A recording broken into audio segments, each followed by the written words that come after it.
and welcome to Cooking with HTFL. This program is about cooking, recipes, and stories about food, family, and our traditions around cooking and around food. My name is Mary Bear Shannon. I'm a reference librarian at the Haverford Township Free Library.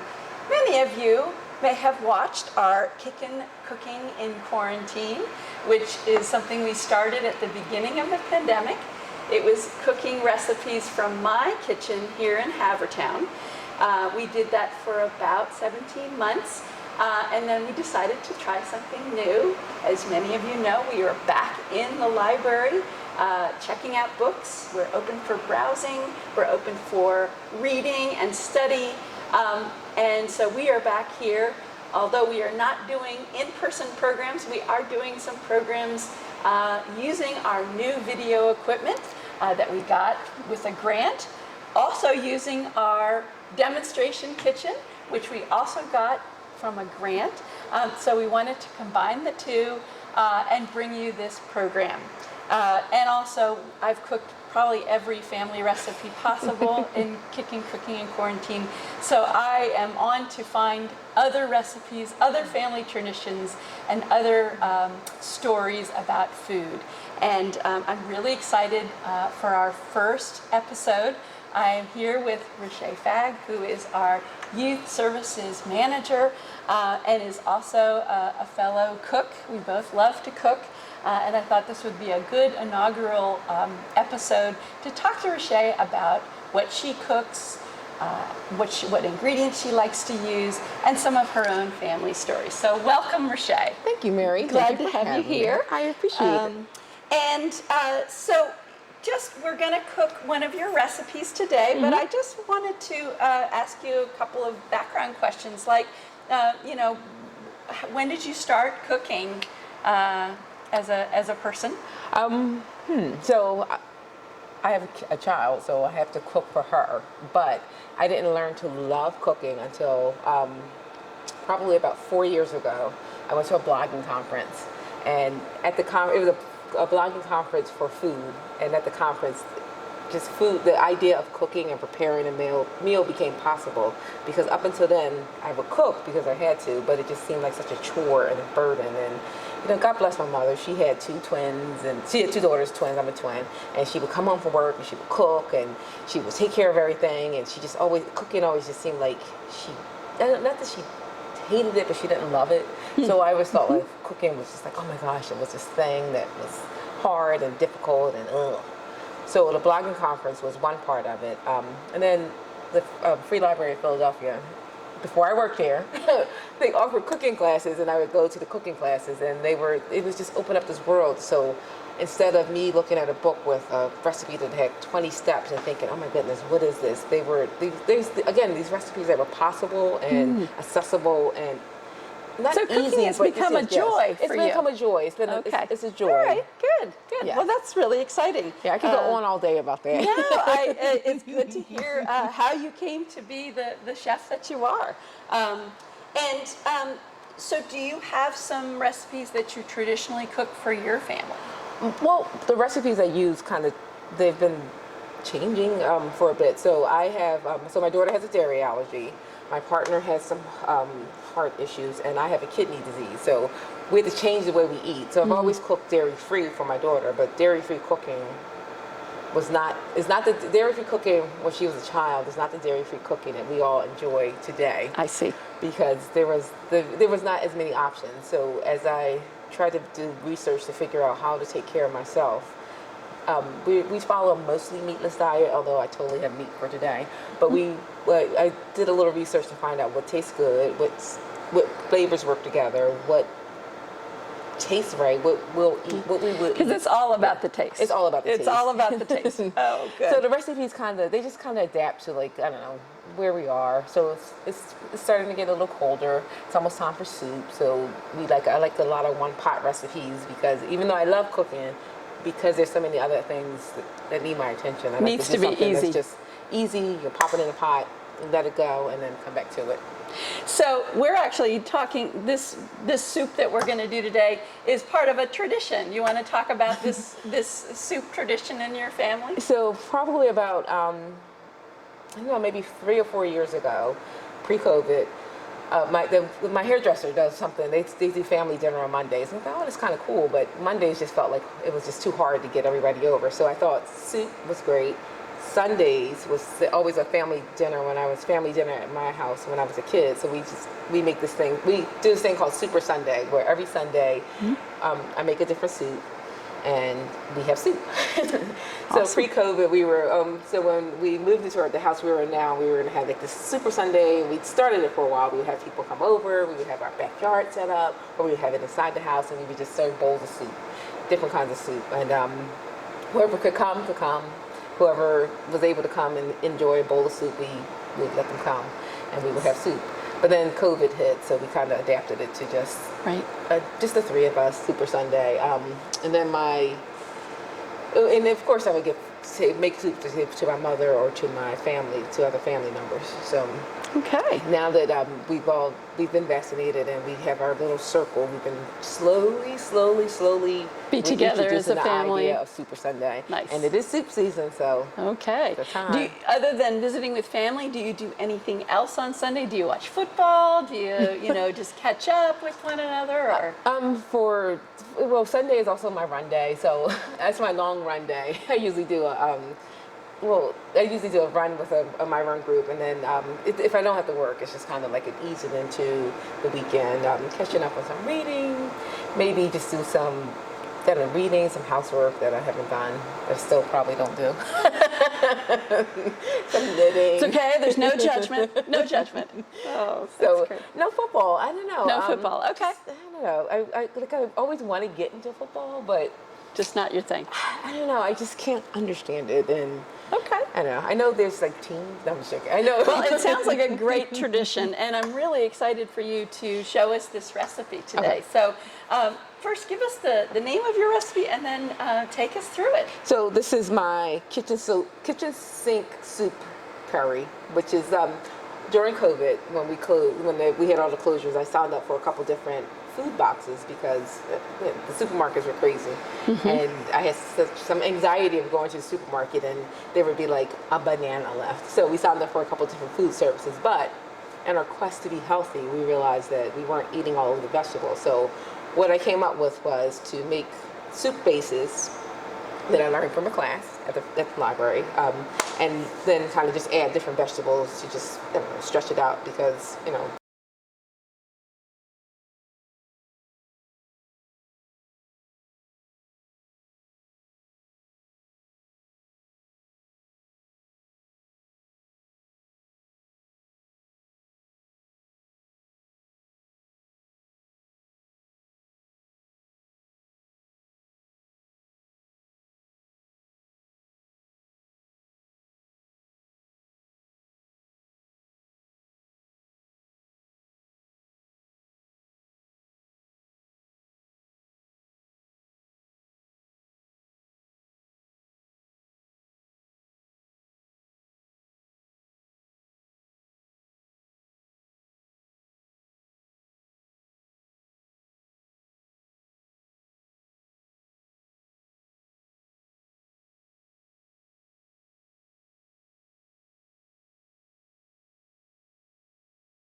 Put the bottom of the pan. Let's see. Okay. Ooh, And it's pretty hot. it's pretty hot. It's so. starting to.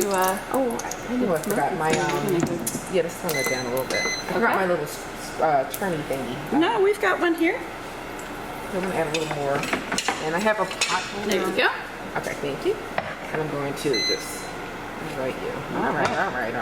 All right, let's turn it down. So it's a little smoky in here, but that's okay. So I'm gonna add my onions. Oh, I love how they sizzle. Nice and hot. I have two.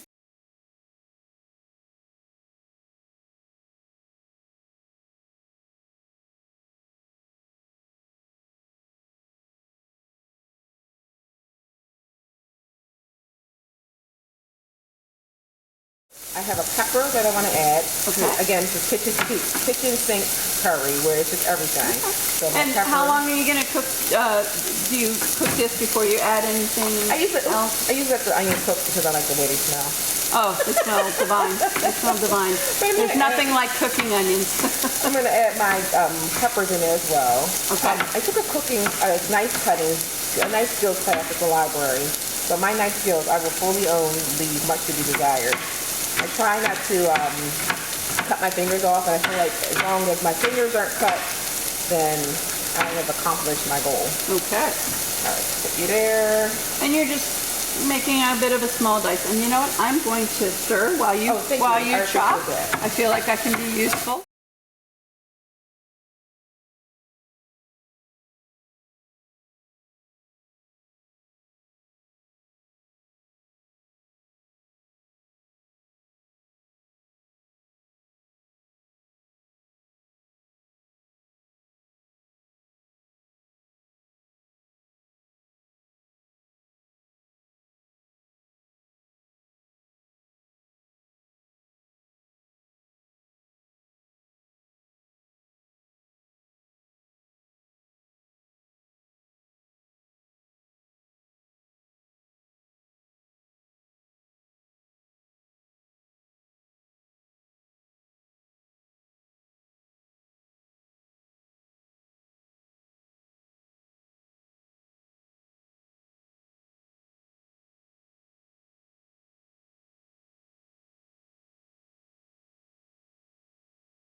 Carrot because, carrot. Okay. And how do you feel about the size of your vegetables? What did you learn in your cooking classes about when you do a soup like this? How do you gauge how big things should be? Well, I try to make them like bite size because they'll cook a little easier, and because it's hard when you try to take a spoonful of soup with big vegetables sitting in, you're trying to chew on a big vegetable.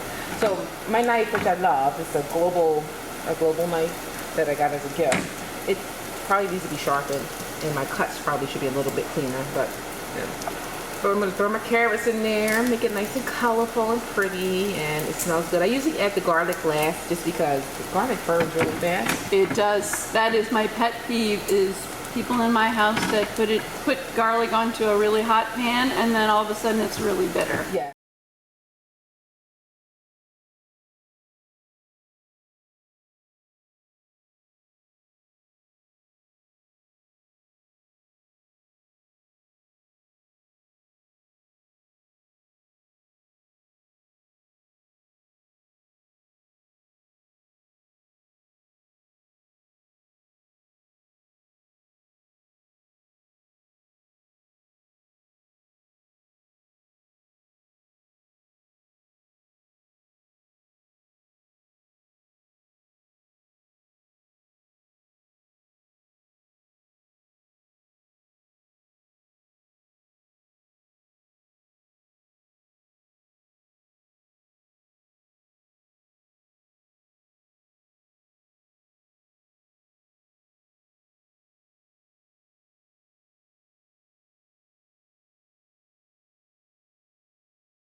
She put a little cinnamon in here because Oh. I just like the way it smells. That's really unique. That's great. And a little curry powder because it's a curry.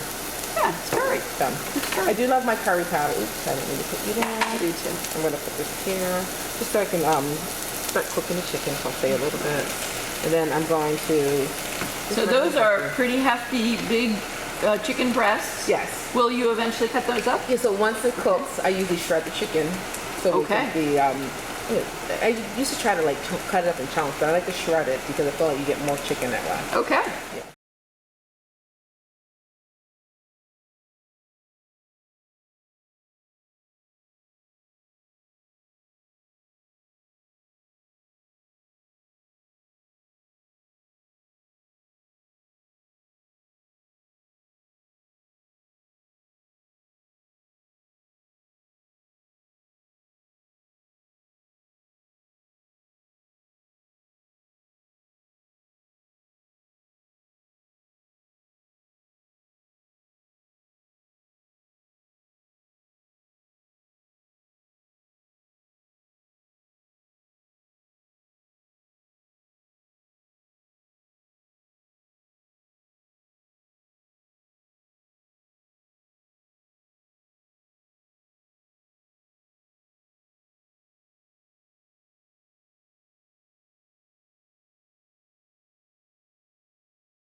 Potatoes, so every time I throw it in there, just try to catch up all the extra salt. She takes it out and eats it. Okay. So I'm going to I'm going to add my broth in there now.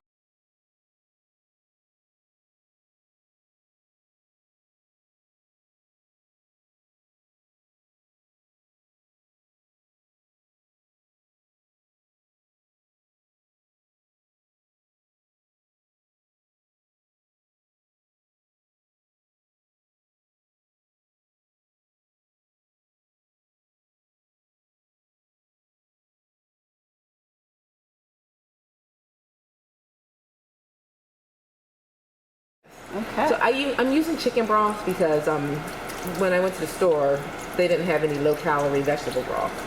Or maybe they did. Maybe I just didn't see it.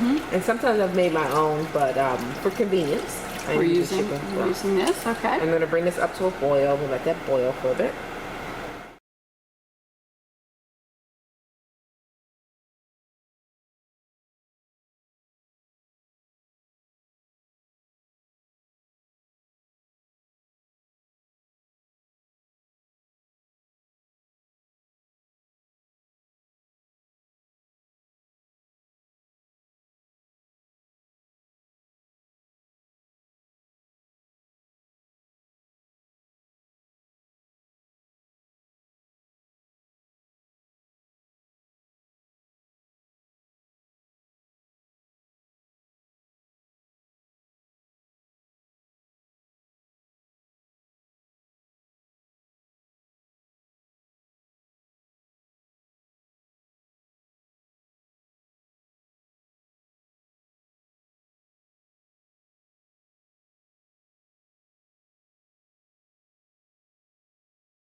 Kind of tough. When I've used That and collards, I guess. when I've used collards, the collards will be. Sorry, I'm trying to distract my face because I can't just like turn around to my sink. But the collards would get kind of slimy. But the kale I'll add because kale is nice and hardy. It is very hard. And I usually just cut it like that. I don't know, roll it up and kind of cut it like this. And add some kale and let it cook down. I'll put my lid on. I just want it to be a bite-sized pieces because I think it's hard when you're trying to eat a soup and you're spoon and there's this stringy piece of. So like this one's really stringy. Okay, your finger, Russia. Or burn your finger. I burnt myself. When I was younger, I used to work in a bakery, and I had a big burn on my chin because I was taking something out of the oven and a pan, and it just on my chin. Oh my! Yeah, it was not pleasant at all. All right, there's all these scraps I'm leaving here, but I didn't bring a receptacle. to take them home. Try to keep every bit of my vegetable. I don't like the stems because it's just. And they can be really tough. Yeah. They can be really, really tough. Trying not to put as many stems in there, but then I've done them all. I'm wasting food.